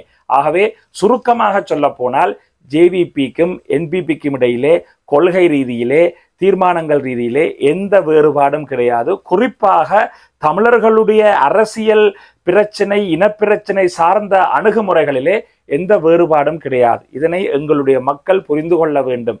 வெறுமனே சமூக வலைத்தளங்களூடாக ஒருவர் கவர்ச்சியாக நடக்கிறார் என்பதற்காகவும் ஒரு தனிநபர் மீது, அனுர என்கின்ற தனிநபர் மீது ஒரு கதாநாயக பிம்பம் கட்டியெழுப்பப்படும் பொழுது மக்கள் எல்லோரும் அதுக்கு பின்னாலே சமூக வலைத்தளங்கள் பிரதான வகிவாகம் வகிக்கின்ற ஒரு காலகட்டத்திலே அதுக்கு பின்னாலே சென்று மயங்குவதும் வாக்களிப்பதும் என்பது எங்களுடைய இனம் சார்ந்த அரசியலை சரியான செல்நெறியிலே கொண்டு செல்ல முடியாது. ஆகவே அதனை எங்களுடைய மக்கள் புரிந்து கொள்ள வேண்டும். அதே போல எங்களுடைய தமிழ் பரப்பில் கூட இருக்கக்கூடிய ஒரு சிலர் இந்த சமூக வலைத்தளங்களூடாக மக்கள் மத்தியிலே பிரபல்யம் பெற்று அதே நேரம் இந்த என்பிபி அரசாங்கத்தோடு மறைமுகமாக இணைந்து செயற்படுகின்ற செயற்பாடுகளைத்தான் முன்னெடுத்து வருகின்றார்கள். ஆகவே வெறும் கவர்ச்சிக்கு நாங்கள் உட்பட்டு எங்களுடைய இனத்தை தவறான ஒரு படுகொலிக்குள்ளே தள்ளி விழுத்து விட முடியாது.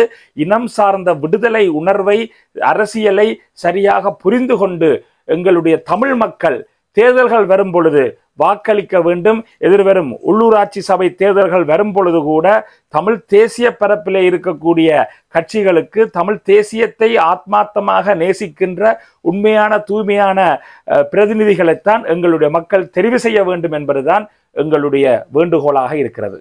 முன்னைய அரசாங்கத்தை விட தற்போதைய ஜேவிபி அரசாங்கம் மிக மோசமான அரசியல் நிலைப்பாட்டை எடுக்கும் என்று நீங்கள் நம்புகின்றீர்களா?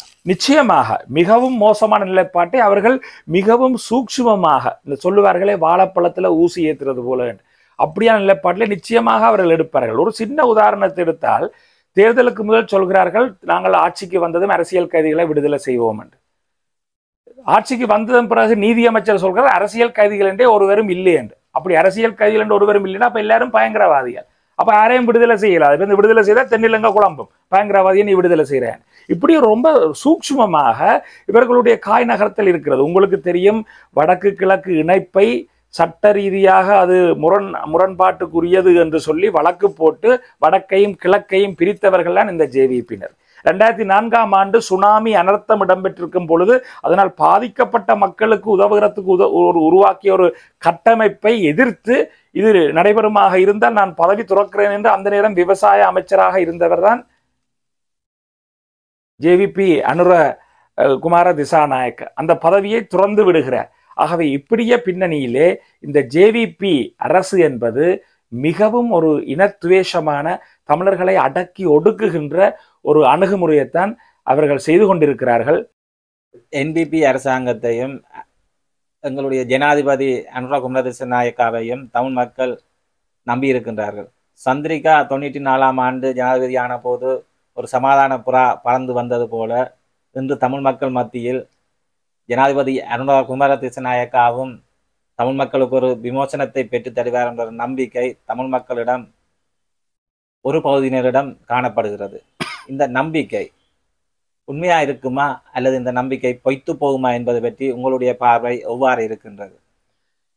ஆமாம், தேர்தலுக்கு முன்பு நீங்கள் சொன்னது போல ஒருவித நம்பிக்கை மக்கள் மத்தியிலே இருந்தது, குறிப்பாக பாராளுமன்ற தேர்தலுக்கு முற்பட்ட காலப்பகுதிகளிலே.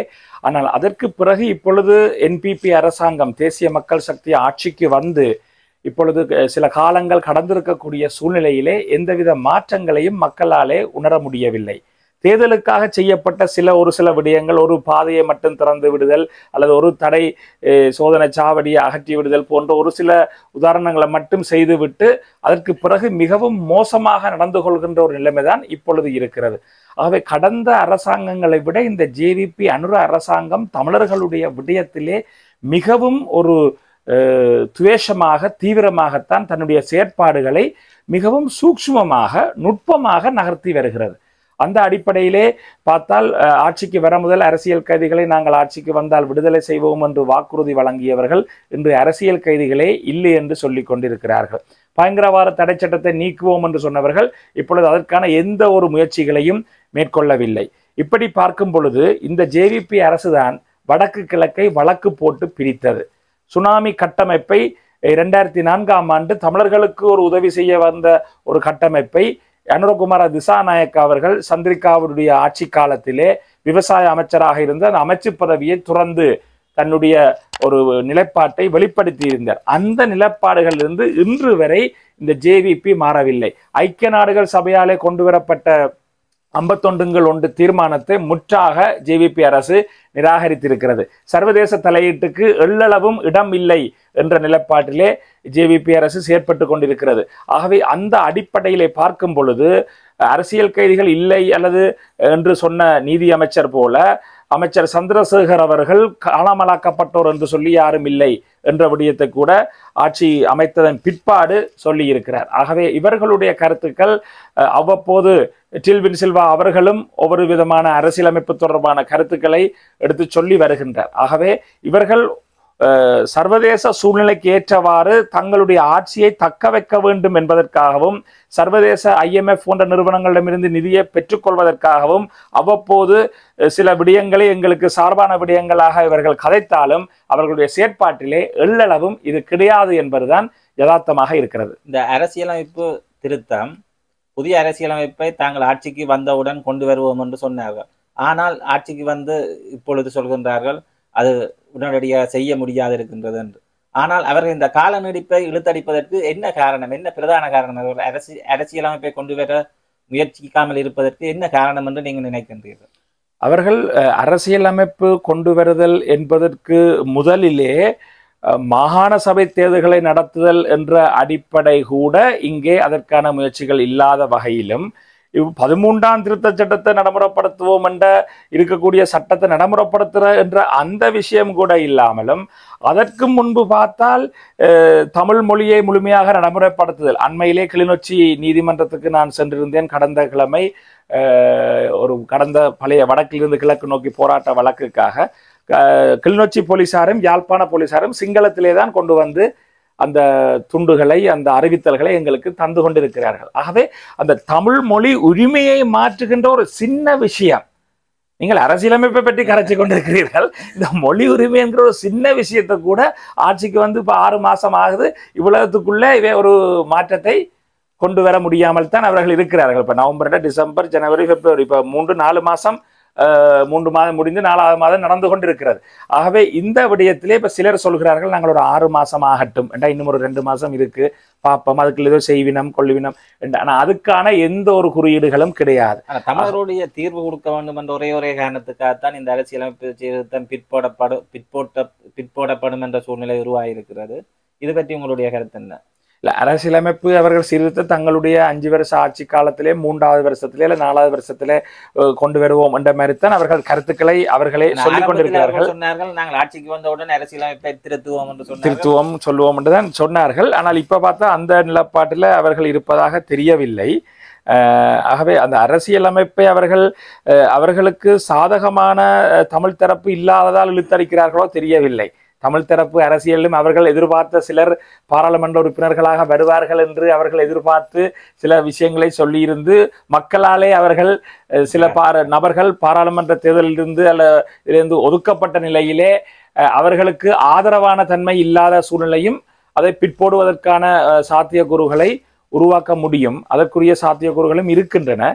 ஆகவே அந்த அணுகுமுறையிலே அவர்கள் இந்த அரசியலமைப்பு என்பதற்கப்பால் நான் மீண்டும் சொல்கிறேன், இந்த மொழி உரிமை சார்ந்த விடயத்தில் கூட அவர்களால் எதையும் செய்ய முடியவில்லை. இந்த என்பிபி சார்பில் தெரிவு செய்யப்பட்ட 3 பாராளுமன்ற உறுப்பினர்களையும் இணைத்துக் கொண்டு தமிழருடைய அரசியல் தீர்வு விடயத்தை கையாள்வதற்கு தமிழ் தேசிய தரப்பில் இருந்து ஏதாவது முயற்சிகள் எடுக்கப்பட்டனவா? இல்லாட்டி இது பற்றி எவ்வாறு இந்த விடயத்தை கையாள வேண்டும் என்று நீங்கள் நம்புகின்றீர்கள்? என்பிபி அரசாங்கத்தினாலே இங்கே யாழ் மாவட்டத்திலே 3 பாராளுமன்ற உறுப்பினர்கள் தமிழ் உறுப்பினர்கள் தெரிவு செய்யப்பட்டது என்பது அந்த என்பிபி அலை அல்லது அனுர அலைக்கு கிடைத்த வாக்குகளாலே அவர்கள் தெரிவு செய்யப்பட்டார்களே தவிர அவர்கள் தனி மனிதர்களாக மக்கள் மத்தியிலே அரசியல் ரீதியிலே மிகவும் பிரபலம் அடைந்தவர்கள் அல்ல. ஆகவே அந்த அடிப்படையிலே அந்த அனுர அலை அல்லது என்பிபி சார்ந்த அலையினாலே இவர்கள் தெரிவு செய்யப்பட்டதன் காரணத்தினால் என்பிபி அரசாங்கத்திலே முக்கிய முடிவுகளை எடுக்கின்ற மத்திய ஜேவிபியினுடைய மத்திய நிறைவேற்று குழுவாக இருக்கலாம், அந்த மட்டங்களிலே இவர்களுக்கு எந்தவித அதிகாரங்களும் கிடையாது. ஆகவே இவர்கள் என்பிபி அல்லது ஜேவிபி அரசினுடைய ஒரு பொம்மைகளாக இவர்கள் செயற்பட்டு கொண்டிருக்கிறார்களே தவிர இவர்களுடைய கருத்துக்களுக்கு அங்கே எந்தவித முக்கியத்துவமும் கிடையாது. அந்த அடிப்படையிலே இவர்களை மட்டும் வெறுமனே வைத்துக்கொண்டு என்பிபி அல்லது தேசிய மக்கள் சக்தி ஒரு அரசியலமைப்பு முயற்சியை முன்னெடுக்குமாக இருந்தால் தமிழ் தேசிய பரப்பில் இருக்கக்கூடிய தமிழ் பாராளுமன்ற உறுப்பினர்களை வெளியே விட்டு அவர்கள் முன்னெடுக்கும் பொழுது அது தமிழர்களுடைய பங்களிப்பு இல்லாமல் அல்லது பெரும்பான்மையான தமிழர்களுடைய பங்களிப்பு இல்லாமல் எடுக்கப்பட்ட ஒரு விடயமாகத்தான் அது கருதப்படும். இப்ப அவர்கள் சொல்கிறார்கள் தமிழர் சார்பாக தங்களிடம் தமிழ் தேசிய தரப்பிடம் இருக்கிற பாராளுமன்ற உறுப்பினர்களுடன் விட தங்களிடம் அதிக பாராளுமன்ற உறுப்பினர்கள் தமிழ் பாராளுமன்ற உறுப்பினர்கள் இருக்கிறார்கள் என்று. ஆகவே தாங்கள் தான் தமிழர் சம்பந்தப்பட்ட தீர்வை எடுக்கின்ற உரிமை தங்களுக்கு இருப்பதாக அவர்கள் குறிப்பிடுகின்றனர். அதுல உண்மை இல்லை. இப்ப வடக்கு கிழக்கு என்று நீங்கள் எடுத்தால் தமிழர்களுடைய தாயகம் வடக்கு கிழக்கு. நாங்க வடக்கு கிழக்கு வெளியில இதை பற்றி நாங்க கதைக்கல. வடக்கு கிழக்கு என்கின்ற தமிழர் தாயகத்தில் எடுத்தீர்கள் என்றால் தமிழரசு கட்சியில் 8 பாராளுமன்ற உறுப்பினர்களும் தமிழ் தேசிய மக்கள் முன்னணி சார்பில் ஒருவரும் ஜனநாயக தமிழ் தேசிய கூட்டணி சார்பிலும் ஒருவருமாக 10 பேர் இருக்கிறார்கள் பாராளுமன்ற உறுப்பினர்கள். அங்காலே என்பிபி அரசு தேசிய மக்கள் சக்தி அரசை எடுத்தீர்கள் என்றால் வடக்கு கிழக்கிலே அதிலே இருக்கின்ற பாராளுமன்ற உறுப்பினர்கள் யாழ்ப்பாணத்திலே 3 பேர், வன்னியிலே 2 பேர் 5, திருகோணமலையிலே ஒருவர் 6, மட்டக்களப்பிலே ஒருவர் 7, சந்திரசேகரன் அவர்கள் தேசிய பட்டியல் ஊடாக யாழ்ப்பாணத்துக்கு என்று நியமிக்கப்பட்ட பாராளுமன்ற உறுப்பினர்கள் 8 பேர். ஆகவே இங்கே 10 பேர் இருக்கிறார்கள், அங்கே 8 பேர் இருக்கிறார்கள். திரு அர்ச்சுனா ராமநாதன் அவர்கள் அவரை எந்த பக்கம் என்று இல்லை, அவரை அந்த பக்கத்தை நீங்கள் போட்டால் கூட இங்கே 10 பேர் இருக்கிறார்கள், அங்கே 9 பேர் இருக்கிறார்கள். ஆகவே பெரும்பான்மையான வடக்கு கிழக்கிலே தமிழ் பாராளுமன்ற உறுப்பினர்கள் தமிழ் தேசிய கட்சிகளிடம்தான் இருக்கிறார்கள். அதுதான் உண்மை. என்பிபி அரசு சொல்வதில் எந்த உண்மையும் இல்லை. இந்த தமிழ் தேசியத்துக்காக உழைக்கின்றவர் என்ற வகையில் என்பிபி அரசாங்கத்தில் தமிழ் பாராளுமன்ற உறுப்பினர்களாக தெரிவு செய்யப்பட்டவர்களுக்கு நீங்கள் என்ன செய்தியை சொல்ல விரும்புகின்றீர்கள்? அவர்கள் உண்மையிலேயே என்பிபி அரசிலே இந்த தேர்தலிலே போட்டியிட்டதையே நாங்கள் மிகவும் வன்மையாக கண்டிக்கின்றோம். என்றால் எங்களுடைய இனத்தை அழித்து கொண்டிருக்கக்கூடிய ஒரு இனத்துவேஷம் மிக்க இந்த ஜேவிபி அரசு என்பிபி அரசிலே நீங்கள் சென்று இணைந்து இந்த தேர்தலிலே போட்டியிட்டது என்பது உங்களுடைய சுயநலத்துக்காகவே அன்றி எங்களுடைய இனம் சார்ந்த நன்மை எதுவும் அதில் இருப்பதாக எங்களுக்கு தோன்றவில்லை. அப்படி இருந்தும் அவர்கள் அதில் தெரிவு செய்யப்பட்ட நிலையில் அவர்களும் தமிழன் என்ற ஒரு உணர்வு அவர்களுக்கு இருக்குமாக இருந்தால் தமிழினம் சார்ந்து அரசாங்க நிலையிலே இருந்து கொண்டு நீங்கள் மக்களுக்கு ஆத்மார்த்தமாக எதை செய்ய முடியுமோ அதை செய்ய நீங்கள் முன்வர வேண்டும். உங்களை நீங்கள் வளர்த்து கொள்ளாமல் மக்களுடைய பிரச்சனைகளை மக்கள் எதிர்கொள்ளுகின்ற தேவைகளை அரசிடமிருந்து பெற்று அதற்குரிய வழிவகைகளை செய்யக்கூடியவர்களாக இருக்க வேண்டும். அதை கூட உங்களால் செய்ய முடியவில்லை என்றால் இந்த பதவிகளை துறந்துவிட்டு நீங்கள் இந்த கட்சியில் இருந்து வெளியேற வேண்டும் என்பதுதான் எங்களுடைய நிலப்பாடாக இருக்கிறது. இவருடைய கருத்துக்கள் அங்கு எடுபட மாட்டாது என்று நீங்கள் நம்புகின்றீர்களா? அப்படியான ஒரு நிலைப்பாடு இருப்பதாகத்தான் எங்களுக்கு தோன்றுகிறது. அங்கே உள்ளே அவர்கள் எந்த மாதிரியான ஒரு அணுகுமுறையை முன்னெடுக்கிறார்கள் என்ற நிலையை பார்க்கும் பொழுது ஏற்கனவே சில ஊடக சந்திப்புகளிலே என்பிபி அரசாங்கத்தினுடைய அமைச்சர் சந்திரசேகர் அவர்கள் ஜேவிபி மக்கள் இயக்கத்தினுடைய கட்டுக்கோப்புகள் பற்றி சொல்லியிருக்கிறார். இங்கே தனிநபர்களுக்கு முக்கியத்துவம் கிடையாது. பாராளுமன்ற உறுப்பினருக்கு கிடைக்கின்ற சம்பளம் கூட அந்த மக்கள் இயக்கத்துக்கு ஜேவிபிக்கு வழங்கப்பட்டு பிறகு அவர்கள்தான் அதை கொடுப்பார்கள் என்ற அளவிலே அங்கே செயற்பாடு இருக்கிறது என்றால், அங்கே இவர்களுக்கு மட்டுமல்ல எந்த பாராளுமன்ற உறுப்பினர்களுக்கும் சுயேட்சையாக செயற்படக்கூடிய அதிகாரம் கிடையாது. ஜேவிபி கட்சியினுடைய மத்திய நிறைவேற்று குழுதான் அனைத்து தீர்மானங்களையும் எடுக்கின்ற ஒரு பின்னணியிலே இருந்து இயக்குகின்ற ஒரு கட்டமைப்பாக இருக்கிறது என்பதுதான் உண்மை. இவர்களால் அரசியலை தவிர்த்து அபிவிருத்திக்காக இவர்களால் பங்களிப்பு நல்க முடியும் என்று நம்புகின்றீர்களா? அபிவிருத்தி என்று சொல்லும் பொழுது கடந்த காலங்களிலே நடந்த விடயம்தான் அபிவிருத்தி என்று சொல்லும் பொழுது நாங்கள் நலன்புரி விடயங்களை அபிவிருத்தி என்று கருதுகிறோம். வீடு கட்டி கொடுத்தல், மலசலகூடம் கட்டி கொடுத்தல், பாதை வீதிகளை அமைத்து கொடுத்தல், கல்வி உபகரணங்களை வழங்குதல், துவிச்சக்கர வண்டிகளை வழங்குதல் அல்லது உதவித்தொகை வழங்குதல், இது எல்லாமே நலன்புரி திட்டங்கள். இவை அபிவிருத்தி கிடையாது. அபிவிருத்தி என்றால் என்ன என்றால், ஒரு மனிதன் ஒரு குடும்பம் தன்னுடைய வருமானத்தை தானே தேடக்கூடிய ஒரு சுயசார்பு நிலையை தூரநோக்கு அடிப்படையிலே உருவாக்குதல் தான் அபிவிருத்தி என்பது. ஆகவே கடந்த காலங்களிலும் சரி, ஸ்ரீலங்கா அரசோடு இணைந்து செயற்பட்ட தமிழ் கட்சிகளைச் சேர்ந்த தமிழ் அமைச்சர்கள் பாராளுமன்ற உறுப்பினர்களாக இருந்தாலும் சரி, சிங்கள தேசிய கட்சிகளில் இருந்திருக்கக்கூடிய தமிழ் பாராளுமன்ற உறுப்பினர்களாக இருந்தாலும் சரி, வேலைவாய்ப்புகளை வழங்குதல், இந்த வீடு கட்டி கொடுத்தல் போன்ற இப்படியான செயற்திட்டங்களை செய்கிறார்கள். அதை அபிவிருத்தி என்று சொல்கிறார்கள். ஆக அது உண்மையிலேயே அபிவிருத்தி அல்ல, அது நலன்புரி சார்ந்து செய்யப்படுகின்ற திட்டங்கள். அபிவிருத்தி என்றால் சுயமாக ஒரு தேசம் தன்னைத்தானே கட்டியமைக்கக்கூடிய திட்டங்களை தூரநோக்கு அடிப்படையிலே செயற்படுத்துகின்ற விடயங்களை செய்ய வேண்டும், முன்னெடுக்க வேண்டும். ஆனால் அதற்குரிய சந்தர்ப்பங்கள் கூட குறிப்பாக இந்த என்பிபி ஜேவிபி அரசாங்கத்திலே கிடையாது என்ற ஒரு அடிப்படை தான் இருக்கிறது. இப்பொழுது வரவு செலவு திட்ட விவாதம் நடைபெற்று கொண்டிருக்கிறது. அதிலே வரப்பட்ட நிதி ஒதுக்கீடுகளை வைத்து செய்யக்கூடியவற்றை ஒவ்வொருவரும் தங்களுடைய விடயங்களிலே செய்வார்களே தவிர, நான் சொல்வது வடக்கு கிழக்கு தமிழர் தாயகமாக ஒரு நிலையான நீடித்த அபிவிருத்தியை ஒரு திட்டமாக கொண்டு அதற்கு ஏற்ற விதத்திலே இந்த பொருளாதார நடவடிக்கைகளை முன்னெடுத்தல் என்பது இந்த பாராளுமன்ற உறுப்பினர்கள் அல்லது அரசிடம் கூட இல்லை என்றுதான் சொல்ல வேண்டி இருக்கிறது. இந்த தையட்டி விவகாரம் தொடர்பாக அரசாங்க தரப்பிலிருந்து முன்வைக்கப்படும் கருத்துக்கள் தொடர்பாக அவர்களுக்கு தமிழர் சார்பாக நீங்கள் என்ன பதிலை சொல்ல விரும்புகின்றீர்கள்? இந்த விகாரை கட்டும் பொழுது அது அதி உயர் பாதுகாப்பு வலயத்துக்குள்ளே இருந்தது, முதலாவது விடயம்.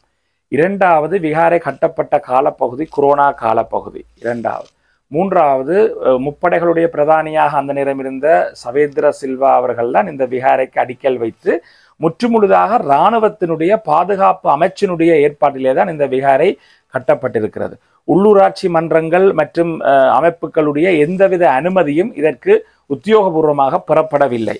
ஆக இந்த பின்னணியிலே இது கட்டப்பட்டு கொண்டிருக்கும் பொழுது ஒரு இராணுவ கட்டுப்பாட்டுக்குள்ளே கட்டப்பட்டிருக்கக்கூடிய விதத்திலே அந்த நேரம் நீங்கள் எந்த நடவடிக்கையை மேற்கொள்ளவில்லை என்று அவர்கள் எழுப்புகின்ற அதே விடயத்தை நாங்கள் சற்று பின்னோக்கி குருந்தூர் மலைக்கு சென்றால் அங்கே நீதிமன்ற தீர்ப்பு வழங்கப்பட்டது எந்தவித கட்டுமானத்தையும் மேற்கொள்ளக்கூடாது என்று. அந்த நேரத்திலே ஸ்ரீலங்கா அரசு என்ன செய்கிறது?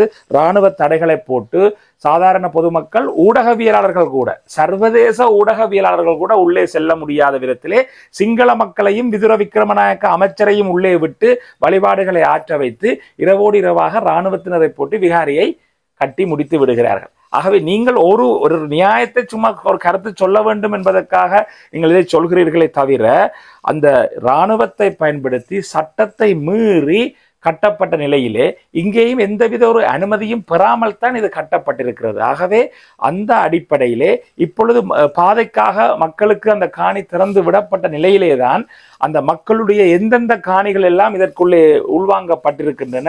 அந்த காணிக்கு சொந்தக்காரர்கள் யார்? உங்களுக்கு தெரியும், 90ஆம் ஆண்டு இடப்பெயர்வோடு கடந்த 30-35 வருடங்களாக யாருமே இல்லை. புலம்பெயர்ந்து சென்று விட்டார்கள், யுத்தத்திலே இறந்து விட்டார்கள். ஆகவே காணி உரிமையாளர்கள் ஒருவரும் சிதறப்பட்டு இருக்கும் பொழுது மற்ற எல்லோருக்கும் ஒரு அச்சுறுத்தல் இருக்கிறது. பயங்கரவாத தடை சட்டத்தின் ஊடாகவும் ஸ்ரீலங்கா இராணுவ புலனாய்வுத்துறை இப்படியான செயற்பாடுகளில் ஈடுபவர்களை சென்று அச்சுறுத்துவதும் ஏனைய பலவித ஒரு அழுத்தங்களை கொடுக்கின்ற நிலையிலே மக்கள் கூட சில நேரம் ஆத்மார்த்தமாக விருப்பம் இருந்தாலும் என்னுடைய காணி, நான் இதை எப்படியாவது வழக்கு போட்டு வென்றெடுக்க வேண்டும் அல்லது என்றாலும் ஸ்ரீலங்கா அரசுக்கு எதிராக என்ற இராணுவம் செய்த விஷயம், இராணுவம் என்ற ஸ்ரீலங்கா அரசு, அதுக்கு எதிராக ஒரு தனி மனிதனோ தனி குடும்பமோ அப்படி சிந்திப்பார்கள் என்று யோசிக்க முடியாது. உயிராபத்து இருக்கிறது. இப்பொழுதும் கடற்கரையிலே சடலங்கள் மிதக்குகின்றன, கிணறுகளிலே சடலங்கள் மிதக்குகின்றன, டிப்பர் வாகனங்களூடாக விபத்துக்கள் நடக்கின்றன. சொல்ல வருகின்ற செய்தி அனைவருக்கும் விளங்கி இருக்கும் என்று நம்புகிறேன். இப்படியான ஒரு சூழல்ல மக்கள் இப்படியாக திரண்டு வரக்கூடிய நிலையில எங்கட தமிழ் தேசிய பரப்பில் இருக்கக்கூடிய அரசியல் தலைமைகள் கூட கடும் நடவடிக்கை எடுத்திருக்க வேண்டும். வெளிவடக்கு பிரதேச சபையிலே ஒரு தீர்மானம் நிறைவேற்றி இருந்தாலும் அதற்கு எதிரான ஒரு கடுமையான நடவடிக்கை எடுத்திருக்க வேண்டும். அரசியல் தரப்புகளிலும் பிழை இருக்கிறது, இல்லை என்று சொல்லவில்லை. ஆனால் இவை எல்லாவற்றுக்கும் மேலாக ஏற்கனவே திஸ்ஸவிகார ஒரு காணி இருக்கும் பொழுது சட்டத்துக்கு முரணான விகாரத்திலே இந்த காணிகளை எடுத்து இந்த விகாரை கட்டியது என்பதை ஏற்றுக்கொள்ள முடியாது. தையிட்டி விகாரை அகற்றப்பட வேண்டும். அந்த காணிகள் உரிய மக்களுக்கு, காணி உரிமையாளர்களுக்கு வழங்கப்பட வேண்டும். இதுதான் நீதி. அந்த விகாரையை இடித்துத்தான் அகற்ற வேண்டும் என்றால் பௌத்த துறவிகள், பௌத்த மக்கள், உண்மையான பௌத்த துறவிகள், உண்மையான பௌத்தத்தை பின்பற்றுகிற மக்கள் தாங்களே அந்த விகாரையை முன்னின்று இடித்து அகற்றி அந்த மக்களுக்கு காணியை அவர்கள் ஒப்படைப்பார்களாக இருந்தால் அப்பொழுதுதான் அவர்கள் புத்த பெருமானுடைய போதனைகளை உண்மையிலேயே பின்பற்றுபவர்களாக இருப்பார்கள். புத்த பெருமான் இதை சொல்லவில்லை. இது அநீதி என்பது அனைவருக்கும் தெரியும். ஆனால் ஒரு வித பார்வையிலே ஒரு மதத்தலம் அமைக்கப்பட்டு விட்டது, அதை இடித்து விட்டால் அது ஒரு இனக்கலவரத்தை ஏற்படுத்திவிடும். அப்பொழுது அந்த மதத்தலத்தை தனியார் காணியை பிடிச்சு கட்டும் போது இனக்கலவரம் ஏற்பட்டுவிடும் என்று யாரும் கருத்துருவாக்கம் செய்யவில்லையே. ஆக இது ஒரு போலியான கருத்துருவாக்கம். அது உண்மையிலேயே விகாரையே அல்ல, ஒரு சட்டவிரோத கட்டுமானம். ஒரு மதில கட்டி போட்டோம், சட்டவிரோதமா பிரதேச சபை முடிவெடுக்கிறது, டோசரை போட்டு அதை மதில இடிச்சு தள்ளுகிறது. எல்லாம் பார்க்கிறோம் தானே, சட்டவிரோதமான கட்டிடங்கள் அகற்றப்படுகின்றன. அதுபோல இந்த சட்டவிரோதமான கட்டிடம் அகற்றப்பட வேண்டும். இப்பொழுது பாதுகாப்பு அமைச்சு சொல்லிக் கொண்டிருக்கிறது, நாங்கள் தொடர்ந்து பொறுப்பெடுக்க முடியாது, பௌத்த பீடம், பௌத்த அமைச்சு இதை பொறுப்பெடுக்கணும். இந்த தையிட்டி விகாரை விவகாரம், இது இந்த போராட்டம் தமிழ் மக்களால் முன்னெடுக்கப்படும் போராட்டம். வெற்றியடைந்தால் என்ன நடக்கும், தோல்வியடைந்தால் என்ன நடக்கும், இரண்டுக்கும் உரிய சமன்பாடு பற்றி உங்களுடைய கருத்து என்ன? இந்த தையிட்டி போராட்டம் என்பது மக்களுடைய காணிகள் மக்களுக்கு வழங்கப்பட வேண்டும் என்ற அடிப்படை கோரிக்கையிலே அந்த போராட்டம் இடம்பெற்று வருகிறது. இது வெறுமனே ஒரு காணி பிரச்சனையோ சட்ட பிரச்சனையோ அல்ல. இது தமிழினத்தின் மீது மேற்கொள்ளப்பட்டிருக்கின்ற ஒரு ஆக்கிரமிப்பு. ஸ்ரீலங்காவினுடைய ஒரு கட்டமைப்பாகிய ஸ்ரீலங்கா இராணுவம், முப்படைகளுடைய பிரதானி சவேந்திர சில்வா அடிக்கல் வைத்து தங்களோடு தொடர்பு பட்டிருக்கக்கூடிய ஒரு பிக்குவை தென்னிலங்கையிலிருந்தே அழைத்து இங்கே இருத்தி இந்த விகாரையை ஒரு போர் வெற்றி சின்னமாகத்தான் அவர்கள் கட்டி எழுப்பி இருக்கிறார்கள். அதுவும் சட்டத்தை மீறி தனியார் காணிகளை பலவந்தமாக கையகப்படுத்தி இந்த ஆக்கிரமிப்பை, அநியாயத்தை அவர்கள் நிறைவேற்றி இருக்கிறார்கள். ஆகவே இதை பௌத்த மக்கள், சிங்கள பௌத்த மக்கள் உண்மையிலேயே பௌத்த போதனைகளை பின்பற்றுபவர்களாக இருந்தால், பௌத்த துறவிகளும் பௌத்த மக்களும் இதை உணர்ந்து பௌத்த மதம், பௌத்த தர்மம் ஒருபோதும் இதை சொல்லவில்லை, இதனால் பௌத்த தர்மத்துக்கே வெட்கக்கேடு என்று சொல்லி அவர்கள் உணர்ந்து இந்த விகாரையை இடித்து அகற்றி அந்த மக்களுக்கு உரிய காணிகளை மக்களிடமே ஒப்படைக்க வேண்டும். இதற்கு புத்த சாசன அமைச்சு உட்பட்ட ஸ்ரீலங்கா அரசு அனுசரணையாக இருக்க வேண்டும், நீதியை நிலைநாட்டுவதற்கு. அது நடைபெறுமாக இருந்தால் அதுதான் உண்மையான மத நல்லிணக்கம். அப்ப தனியார் காணியில் அமைக்கப்பட்டிருக்கிற விகாரையை அகற்ற வேண்டும் அல்லது இடித்து அகற்ற வேண்டும் என்று சொல்லப்படுற விஷயங்களை சொல்லும் பொழுது இது இனவாதத்தை தூண்டுகிறது, இது மதவாதத்தை தூண்டுகிறது என்பது மிகவும் போலியான பிரச்சாரம். ஒருவர் உங்களுக்கு ஓங்கி நன்றாக அடித்ததன் பிற்பாடு நீங்கள் அளவும் முடியாது, ஒன்றுமே சொல்லவும் முடியாது, அடியை தொடர்ந்து வாங்கி கொண்டிருக்க வேண்டும் என்றால் இது எந்த வகையிலே நியாயம்? ஆகவே நீங்கள் எல்லா தனியார் காணிகளுக்குள்ளும் விகாரையில கட்டுவீர்கள். அதுக்கு அடுத்தபடியாக எங்களுடைய நிலப்பாடு தனியார் காணிக்குள்ள விகார கட்டினது பிழை என்ற அடிப்படையிலேயும் இல்லை. அப்ப அடுத்த கட்டம் வரும், அர்ச்சுனா ராமநாதன் எம்பி அவர்கள் சொல்வது போல அரச காணியில நீங்க கட்டுங்கோ என்று பாராளுமன்ற உறுப்பினர்கள் அழைப்பு விடுக்கிறார். அதுவும் தவறு. தனியார் காணிகளாக இருந்தால் என்ன, அரச காணிகளாக இருந்தால் என்ன, விகாரைகளை கட்ட முடியாது. ஏனென்றால் நாங்கள் கேட்கின்ற விடயம், பௌத்தர்களே இல்லாத இடத்தில் பௌத்த விகாரைகள் எதற்கு? கொழும்பிலும் தென்னிலங்கையிலும் மலையகத்திலும் இந்துக்கள், சைவ பெருமக்கள், தமிழர்கள் வாழ்ந்து கொண்டிருக்கிறார்கள்.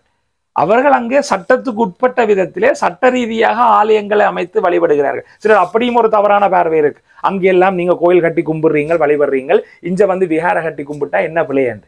என்ன விளையாண்டா, தென்னிலங்கையில சைவ சமயத்தவர்களை இல்லாத ஒரு இடத்துல ஒரு சைவ ஆலயம் கட்டப்படுமாக இருந்தால், கிறிஸ்தவர்களை இல்லாத இடத்துல ஒரு கிறிஸ்தவ தேவாலயம் கட்டப்படுமாக இருந்தால், இஸ்லாமியர்களை இல்லாத இடத்துல ஒரு இஸ்லாமிய பள்ளிவாசல் கட்டப்படுமாக இருந்தால் அதுவும் ஆக்கிரமிப்பு தான்.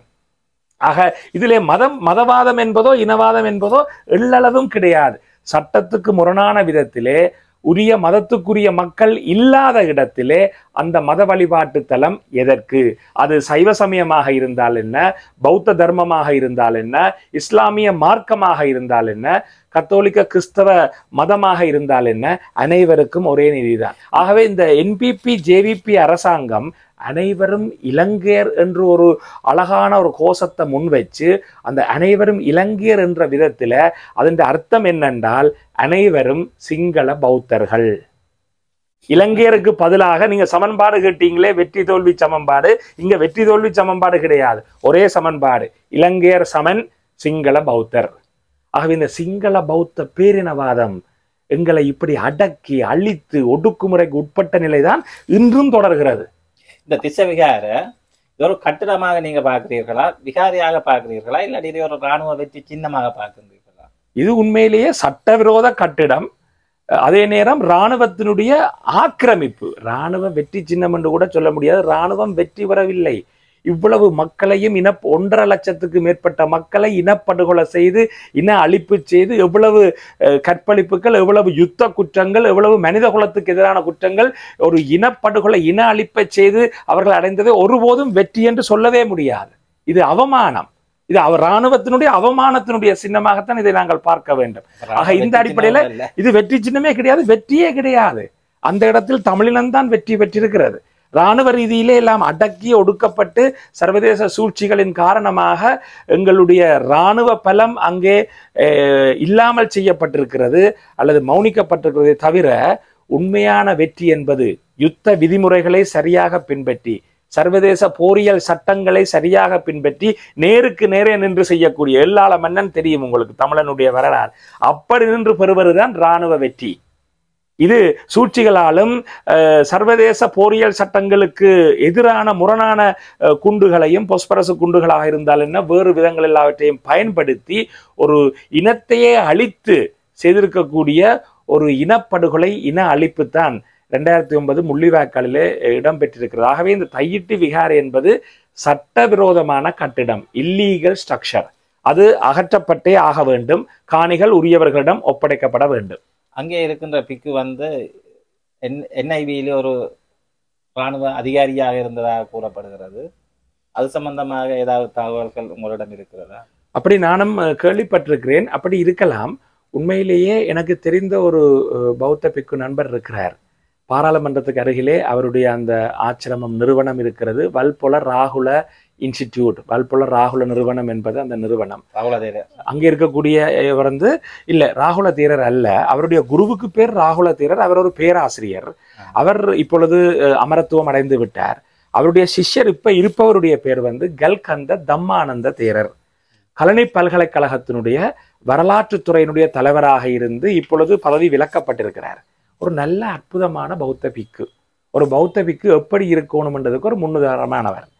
அவர் மட்டுமல்ல, தென்னிலங்கையில் இருக்கக்கூடிய சில பௌத்த மதம் சார்ந்த அரசியல் சார்ந்த சில பெரியவர்கள், ப்ரொஃபசர் ஜெயந்த செனிவரட்ன, அவருடைய மனைவியார் டிஷானி லோயர் சட்டத்தரணி, அவர்கள் CPBR என்ற நிறுவனத்தை இயக்குகிறார்கள், Centre for Peace Building and Reconciliation. அந்த அவர்கள் அப்படியான பௌத்தத்தை உண்மையாக பின்பற்றுகின்றவர்கள் எல்லாம் வடக்கு, இந்த பிக்கு கல்கந்த தம்மானந்த தேரர் என்னுடைய நண்பர் எல்லாம் வடக்கு கிழக்குக்கு வந்தால் எந்த விகாரைக்குள்ளேயும் போறதில்லை. அதேன்ற கொள்கை வடக்கு கிழக்கில் இருக்கிற விகாரைகள் எல்லாம் விகாரைகள் அல்ல, இராணுவ முகாம்கள் அல்லது ஹோட்டல். வடக்கு கிழக்கில் இருக்கிற பிக்குமாரெல்லாம் இராணுவத்தில் இருந்தாக்கள், இராணுவத்தை விட்டு தப்பி ஓடினாக்கள், அல்லது தென்னிலங்கையில அடாவடி அநியாயம் சேர்ந்து ஒரு பிக்கு என்னெல்லாம் செய்யக்கூடாதோ அதெல்லாத்தையும் செய்தவையத்தான் இங்க வடக்கு கிழக்கில் தூக்கி போட்டு கிடக்கு. அப்ப அவேண்ட பார்வையில வடக்கு கிழக்குல பௌத்தம் அல்ல விகாரைகளும் கிடையாது, இதெல்லாம் இராணுவ முகாம்களும் ஹோட்டல்களும், இங்க பிக்குகளும் கிடையாது, எல்லாம் இராணுவம். நீங்க சொன்ன மாதிரி இராணுவ புலனாய்வு NIBM இதுதான் இருக்கு. இதுதான் உண்மை. இது சாதாரண சிங்கள மக்களுக்கு தெரியாது. அவர்கள் இதை உணர வேண்டும். சிங்கள மக்களே உணர்ந்து இந்த பௌத்தம் எப்படி ஒரு அடாவடியை செய்கிறது, இந்த பௌத்த மத குருவார்கள் அஸ்கிரிய மல்வத்த பீடங்கள் கூட இதை பார்த்து கொண்டுதானே இருக்கின்றன. ஒரு பௌத்த துறவி கடுமையாக நடக்கிறார், மிக மோசமாக நடக்கிறார் என்றால் அவருக்கு எதிராக நடவடிக்கை எடுக்க முடியாமல் தானே அவர்களும் இருக்கிறார்கள். அப்ப அவர்களும் மறைமுகமாக இதை ஏற்றுக்கொண்டுதானே பயணித்துக் கொண்டிருக்கிறார்கள். ஆகவே இந்த நிலை மாற்றப்பட வேண்டும். ஆகவே இப்படியான நிலையிலே இங்க வடக்கு கிழக்கு ஆக்கிரமிப்புக்காக இராணுவத்தினர் தான் பிக்குகள் என்ற போர்வையிலே இங்கே வந்திருந்து இந்த அடாவடியை செய்து கொண்டிருக்கிறார்கள். இதற்கு தையிட்டி விகாரையும் விதிவிலக்கு அல்ல. இறுதியாக தமிழரின் அரசியல் குரல் நேயர்களுக்கு நீங்கள் என்ன செய்தியை உங்கள் சார்பாக சொல்ல விரும்புகின்றீர்கள்? நிறைவாக பொத்துவில் தொடக்கம் பொலிகண்டி வரை மக்கள் பேரெழுச்சி இயக்கத்தின் சார்பிலே எங்களுடைய தமிழ் உறவுகளுக்கு நாங்கள் சொல்லுகின்ற செய்தி,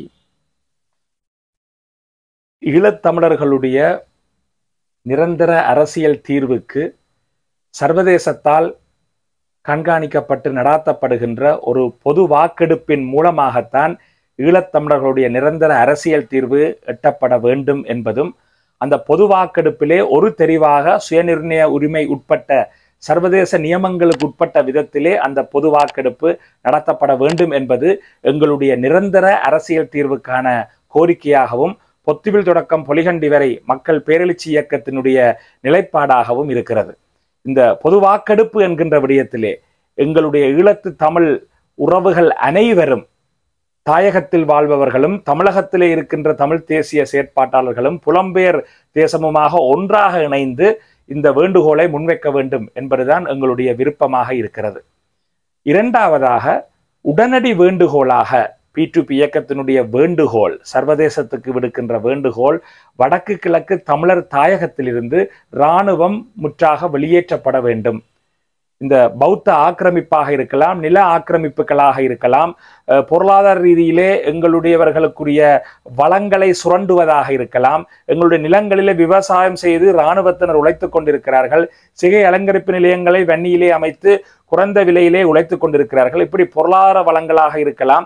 அது மட்டுமல்ல, அச்சுறுத்தல், இராணுவ சீருடையோடு துவிச்சக்கர வண்டியிலும் மோட்டார் சைக்கிள் வண்டியிலும் அவர்கள் வீதிகளிலே வலம் பெறுவதும், இராணுவ தடை சாவடிகளை வைத்து எங்களை அச்சுறுத்தி கொண்டு பயமுறுத்தி கொண்டு ஒரு இராணுவ அச்சுறுத்தல் ஒரு சிறைச்சாலைக்குள் தான், நாங்கள் ஒரு திறந்த வெளி சிறைச்சாலைக்குள் தான் வாழ்ந்து கொண்டிருக்கிறோம். ஆகவே இந்த பின்னணிகளை மனதிலே வைத்துக்கொண்டு வடக்கு கிழக்கில் இருந்து இராணுவத்தினர் வெளியேற்றப்பட வேண்டும்.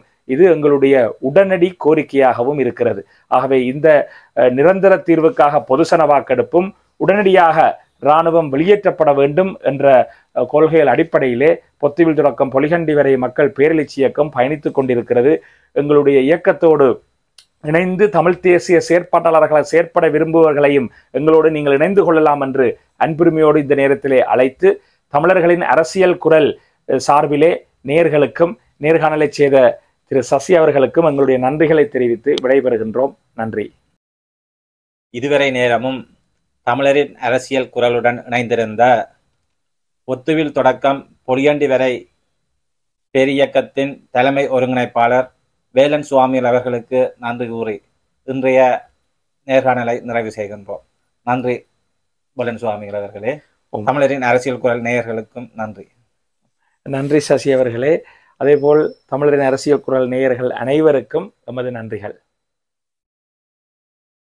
தமிழரின் அரசியல் குரல் யூடியூப் சேனல் உருவாக்கத்திற்கும் அதன் வளர்ச்சிக்கும் உங்கள் ஆதரவினையும் பங்களிப்பினையும் எதிர்பார்க்கின்றோம். இது எமது இனத்தின் உரிமைக்கும் விடுதலைக்குமான ஊடக தளமாகும். இவ்தளத்தினை பின்தொடருமாறும் தமிழரின் அரசியல் குரல் யூடியூப் தள குழுவில் இணைந்து கொள்ளுமாறும் அன்புடன் கேட்டுக்கொள்கின்றோம். நீங்கள் எமது குழுவில் இணைந்து கொள்ள சப்ஸ்கிரைப் செய்யுமாறு அன்புடன் வேண்டுகின்றோம். அதேவேளை பெல்வட்டினையும் அமர்த்துங்கள்.